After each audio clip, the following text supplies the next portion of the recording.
بسم اللہ الرحمن الرحیم۔ پیارے دوستو، السلام علیکم ورحمۃ اللہ وبرکاتہ۔ امید آپ سب خیریت سے ہوں گے۔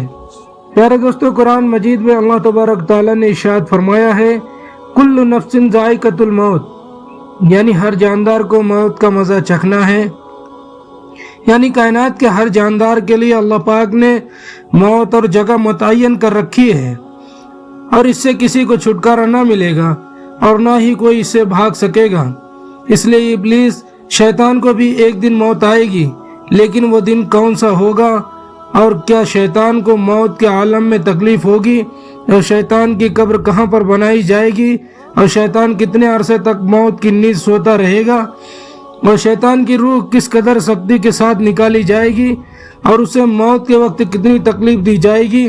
پیارے دوستو، آج کی اس ویڈیو کے اندر انہی سوالوں کے جواب قرآن و حدیث کی روشنی میں آپ کے ساتھ شیئر کریں گے۔ لہذا آج ہماری گزارش ہے کہ آپ ہماری اس ویڈیو کو آخر تک ملاحظہ فرمائیے۔ پیارے دوستو، جب شیطان مردود کو اللہ تبارک تعالیٰ نے جنت سے نکالا تو اس نے اللہ تبارک تعالیٰ سے قیامت تک کے لیے مہلت طلب کی کہ قیامت سے پہلے مجھے موت نہ آئے، لیکن اللہ نے اسے وقت مقررہ تک، یعنی ایک خاص وقت تک کی مہلت دی، جسے قرآن مجید نے سورہ حجر کی آیت میں یوں فرمایا گیا ہے کہ اس نے کہا کہ اے میرے پروردگار، لوگوں کی زندہ کیے جانے تک مجھے مہلت دے۔ اللہ تبارک تعالیٰ نے ارشاد فرمایا، تجھے مہلت دی جاتی ہے وقت معلوم تک کے لیے۔ پیارے دوستو، وقت معلوم کو مفسرین نے نفس اولا لکھا ہے، یعنی جب حضرت اسرافیل علیہ السلام پہلی دفعہ سور پھونکیں گے تو اس وقت کو معلوم شیطان کے لیے ٹھہرایا گیا ہے۔ پیارے دوستو، قیامت کی نشانی جب پوری ہو جائیں گی تو مومنوں کے بھونوں کے نیچے سے ایک پیاری اور خوشبودار ہوا گزرے گی، جس سے تمام ایمان والے وفات پا جائیں گے، جس کے بعد 40 سال کا زمانہ اس طرح سے گزرے گا، کوئی بچہ پیدا نہ ہوگا، یعنی ہر انسان کی عمر کم سے کم 40 سال ہوگی۔ مسلمان چونکہ مر چکے ہوں گے، اس لیے زمین پر صرف مشرک و کافر ہی باقی رہ جائیں گے۔ تصویر درہ منصور میں لکھا ہے کہ جب مومنین کی وفات ہو، یہ 40 سال گزر جائیں گے تو حضرت اسرافیل علیہ السلام پہلی دفعہ سور پھونکنا شروع کریں گے۔ اس کی آواز نہایت کم ہوگی، لوگ کان لگا کر سنیں گے، پھر یہ بڑھتی بڑھتی اس قدر ہو جائے گی کہ کانوں کے پردے پھٹ جائیں گے اور ان کے نتنوں سے پیپ بہنا شروع ہو جائے گی اور لوگ مر جائیں گے، انسان، جن فرشتے، یہاں تک کہ شیطان ابلیس کو بھی نفس اولا کے وقت موت آ جائے گی۔ اس سے پہلے 40 سال بعد حضرت اسرافیل علیہ السلام دوسری مرتبہ سور پھونکیں گے تو تمام مردے زندہ ہو کر اپنی قبروں سے باہر نکل آئیں گے اور قیامت قائم ہو جائے گی اور میدان لگے گا، یعنی نفس اولا کے وقت ابلیس کو بھی موت آ جائے گی اور نفس اولا اور نفس ثانی کے بیچ 40 سال کا عرصہ ہوگا۔ اس سے معلوم ہوا کہ ابلیس 40 سال تک مردہ رہے گا۔ آئیے اس بات پر روشنی ڈالتے ہیں کہ ابلیس کو موت کیسے آئے گی اور یہ 40 سال مردہ حالت میں کہاں پر گزارے گا۔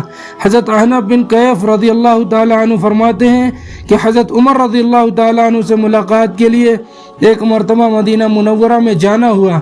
ایک مجمع میں حضرت کعب بن احبار رضی اللہ تعالیٰ عنہ کو تقریر کرتے ہوئے دیکھا تو میں بھی وہاں بیٹھ گیا۔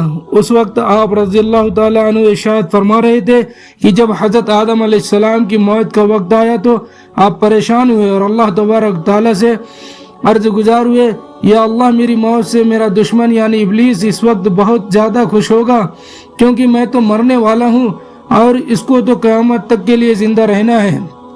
چنانچہ اللہ تبارک تعالیٰ نے جواب دیا، اے آدم علیہ السلام، تم انتقال کے بعد جنت میں چلے جاؤ گے، وہ ملعون قیامت تک دنیا ہی میں کے اندر مقید رہے گا۔ آخر میں اسے قیامت کے 40 سال پہلے اسے ایسی موت آئے گی اور اس کو اتنی تکلیف دی جائے گی جتنی تکلیف پوری دنیا کے انسانوں کو دی گئی ہے۔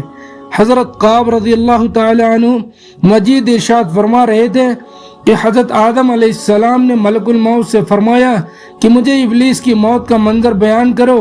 چنانچہ ملک الموت نے ابلیس کی موت کا حال بیان کرنا شروع کیا تو اتنی دردناک موت تھی کہ حضرت آدم علیہ السلام اپنے آنسوؤں پر قابو نہ رکھ سکے۔ لوگ حضرت کعب رضی اللہ عنہ سے کہنے لگے کہ ہمیں بھی ابلیس کی موت کا منظر بیان کرے۔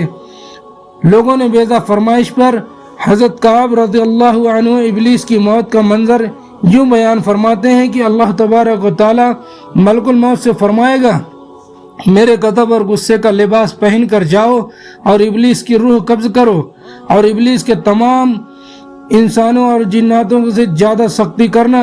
جب ملک الموت غضب اور غصے سے بھر کر موت کے فرشتوں کے ساتھ ابلیس کی روح کو قبض کرنے آئیں گے تو جو بھی آسمان اور زمین میں ان کو دیکھ لے گا وہ فوراً ہی مر جائے گا۔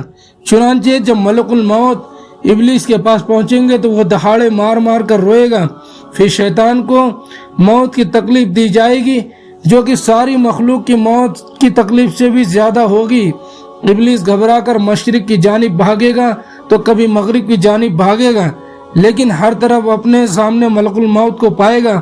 سمندروں میں چھپنے جائے گا تو سمندر بھی اسے جگہ نہ دے گا۔ آسمان کی طرف بھاگے گا تو وہاں بھی مقرر فرشتے اس کو آگ کے کوڑے سے ماریں گے۔ چنانچہ وہاں سے بھاگتا ہوا حضرت آدم علیہ السلام کی قبر کے پاس کھڑا ہو کر کہے گا، اے آدم، میں تمہاری وجہ سے ملعون اور مردود بنا، کاش تم پیدا ہی نہ ہوئے ہوتے۔ پھر ملک الموت سے کہے گا کہ کتنی شکتی اور تکلیف کے ساتھ میری جان نکالیں گے۔ ملک الموت فرمائیں گے جتنے لوگ جہنم میں ہیں ان سب کی موت سے کہیں زیادہ تکلیف اور سختی کے ساتھ تیری جان نکالوں گا۔ یہ سن کر شیطان تڑپنے لگے گا اور چیختا چلاتا ادھر ادھر بھاگنا شروع کر دے گا۔